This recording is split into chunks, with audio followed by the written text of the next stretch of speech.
Water signs, tignan po natin kung ano ang mensahe sa iyo ngayong araw. Keep in mind po na ito ay general reading lamang. So, hindi po lahat ay makaka-relate. So, be open-minded. Sa mga hindi pa po nakasubscribe dito sa ating channel, please subscribe na po kayo and palike na din po ng ating video. At sa mga nais naman pong mag-avail ng ating private readings, makikita nyo po yung link sa description box below. Tarot Intentions by Aliana Reyes. Tingnan natin.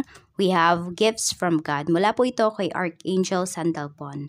We angels bring you gifts from your Creator. Open your arms to receive. So, meron kayong marireceive na gift or na blessings ngayong araw na ito. Water sign. Some of you, pwedeng unexpected to. Yung iba naman po sa inyo, talagang pinag-pray nyo to. Pwedeng gagamit si Universe, si God, ng ibang tao para matupad po itong mga hiniling ninyo. So, kung mayroong mag-offer sa inyo ng something, may mag-offer sa inyo ng blessings, ng help, accept nyo po. Kasi yun po yung pinag-pray ninyo.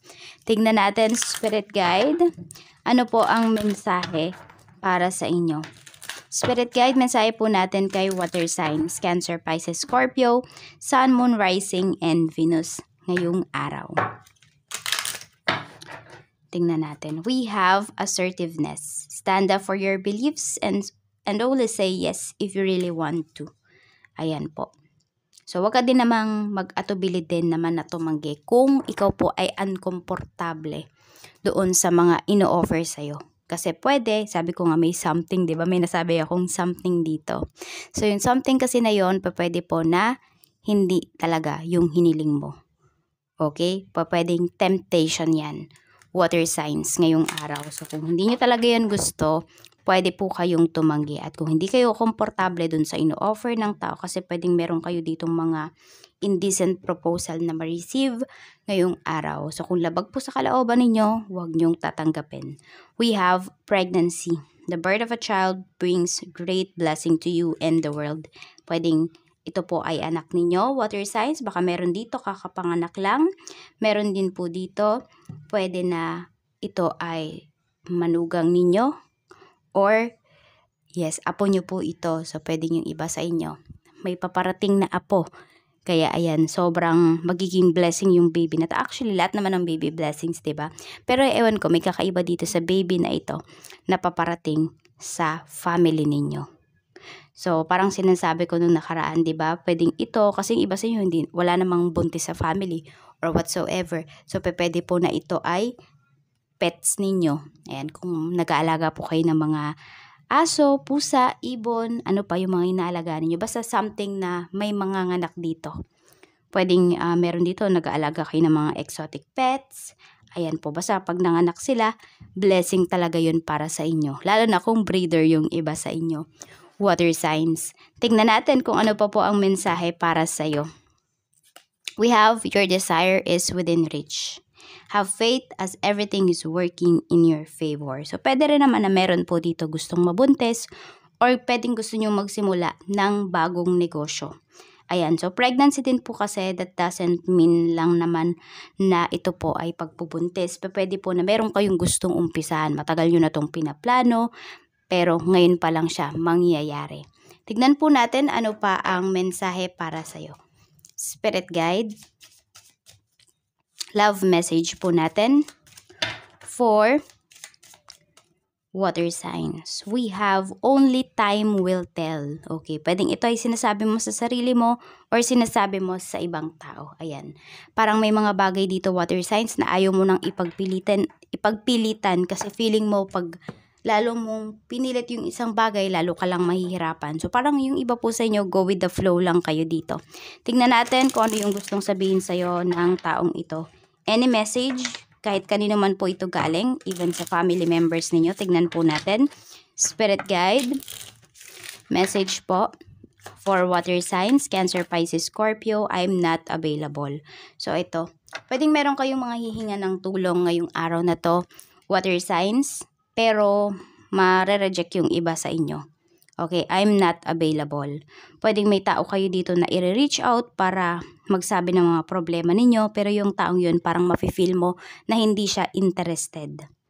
Okay, so sabi ko nga sa inyo, si Universe, si God mismo yung may ipapadala na tulong para sa inyo. Hindi nyo kailangang humingi.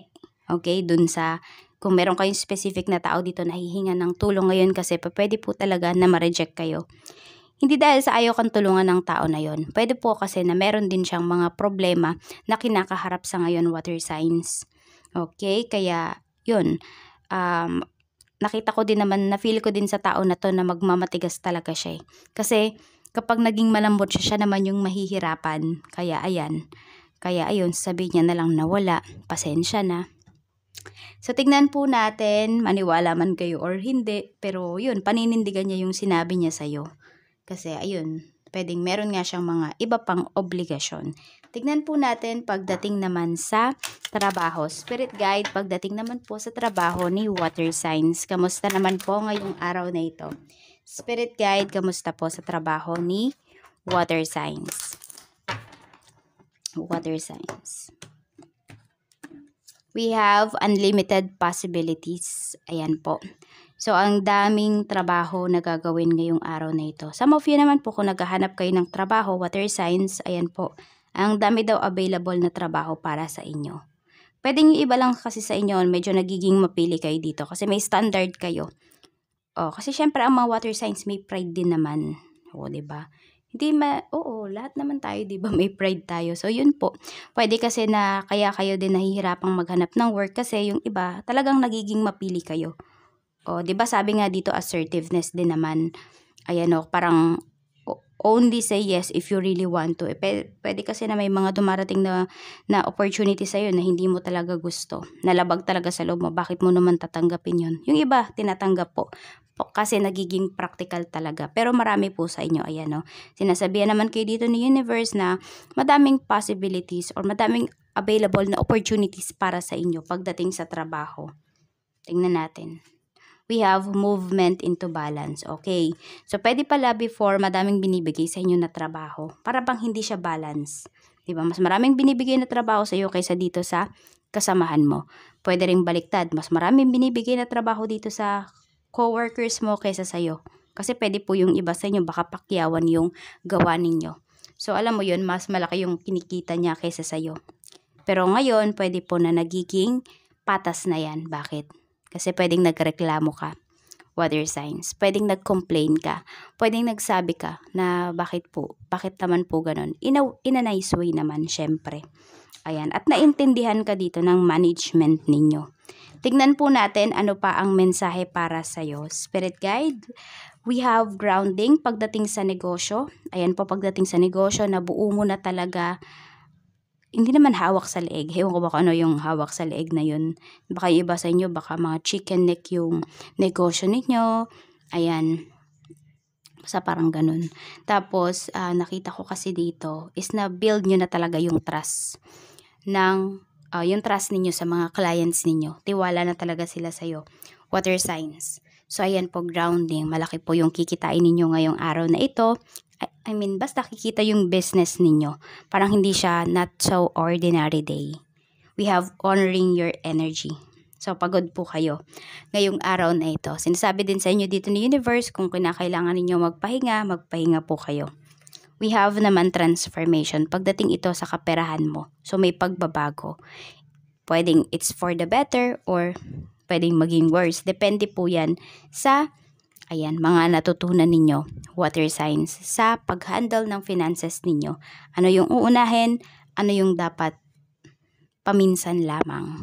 Ayan, natututo na yung iba sa inyo dito kung paano i-handle yung finances.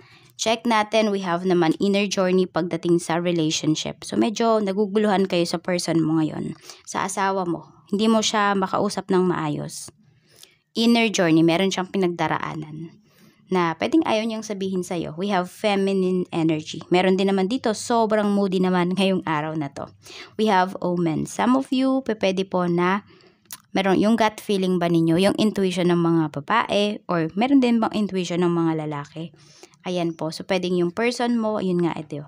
Dahil meron siyang pinagdadaanan, ito yung sinasabi niya sa'yo, I'm not available. Hindi ako okay. Yung iba po sa inyo, pwedeng napaginipan nyo na to. Pwedeng nakita nyo na yung mga signs na darating kayo sa ganitong point ng person mo. Na parang, it's either hindi kayo magpapansinan, parang lagi siyang walang oras sa'yo, nagiging cold. Ayan po. nakita mo na to pero pwedeng hindi mo binigyan ng masyadong atensyon kasi nandun yung trust mo sa person mo. Water sign. So, ito po ang inyong wishing candle. Mag-wish na po kayo 3 wishes, 3 times nyo pong ulitin. Ang green candle po natin is for prosperity.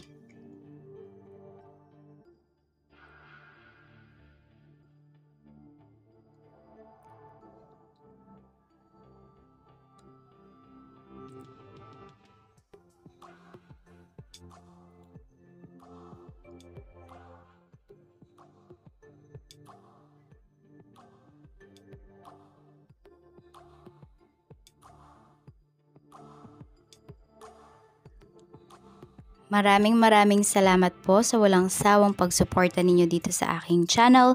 I-seal na po natin ang wishing candle mo. Ingat po kayo always. Bye-bye!